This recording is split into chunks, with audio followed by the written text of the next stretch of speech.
Alright, let's dive into this drama because things are heating up for Prince Harry in a way that's hard to ignore. We're talking about a carefully orchestrated legal campaign that's unraveling faster than a cheap suit at a royal wedding. This guy thought he could waltz into court, strut his stuff, and walk away with his dignity intact, but guess what? It's all falling apart, and the world is watching. Now, let's set the scene. Harry's chief legal eagle, Shaheed Fatima, decides to do a disappearing act right before the Court of Appeal is set to drop a bombshell decision about his security in the UK. I mean, can you imagine? One minute you think you're in a commanding position, and the next, your main lawyer bails on you. What does that say about your case?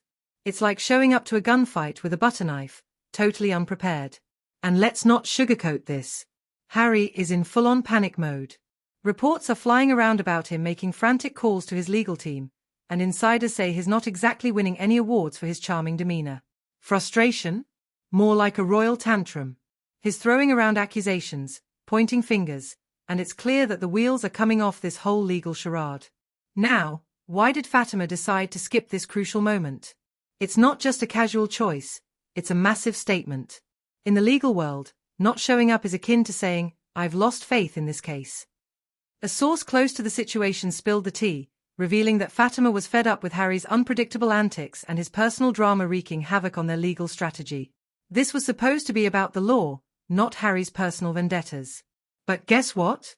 He couldn't keep his royal baggage out of the courtroom, and now, Fatima is distancing herself like she's avoiding a bad smell.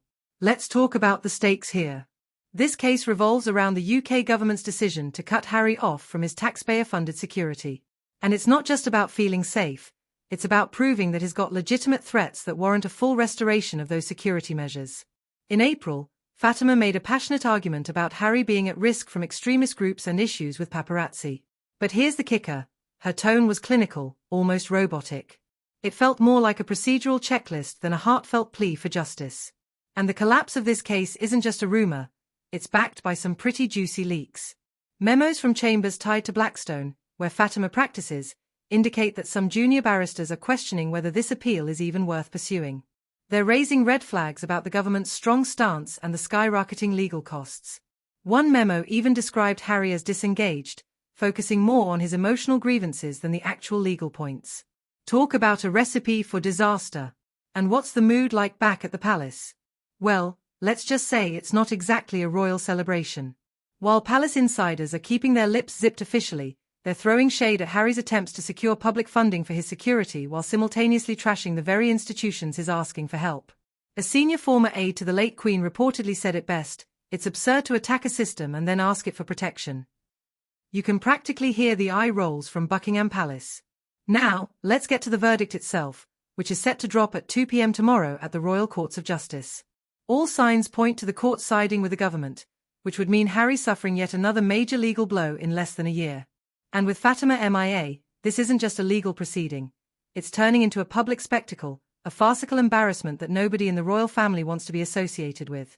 But wait, there's more. On top of all this chaos, there's another potential legal storm brewing thanks to the Charity Commission and the recent drama at Centrable. This is a whole new layer of trouble that could have serious implications for Harry. It feels like he's caught in a whirlwind of scandals, and the more he fights, the deeper he digs himself into a hole. So, what's the takeaway here? Prince Harry is in a precarious position. His legal strategy is crumbling, his support system is unraveling, and the public perception of him is at an all-time low. He needs to get his act together, but is that even possible? With a ticking clock and a court set to deliver an unfavorable verdict, the pressure is on. As the drama unfolds, it's hard not to feel a sense of schadenfreude watching this royal saga play out. The once mighty Duke of Sussex, who thought he could take on the world, is now facing a stark reality that might just redefine his public image. Let's keep an eye on this one because, as we know, in the world of royalty, things can change in the blink of an eye. Stay tuned for updates because you won't want to miss what happens next in this unfolding royal saga. The courtroom drama, the family feuds, and the potential fallout, it's all part of the spectacle that keeps us glued to our screens. Harry's story is far from over, and we'll be here to break it down, dissect it, and provide you with all the juicy details as they come. Buckle up, folks. This ride is just getting started.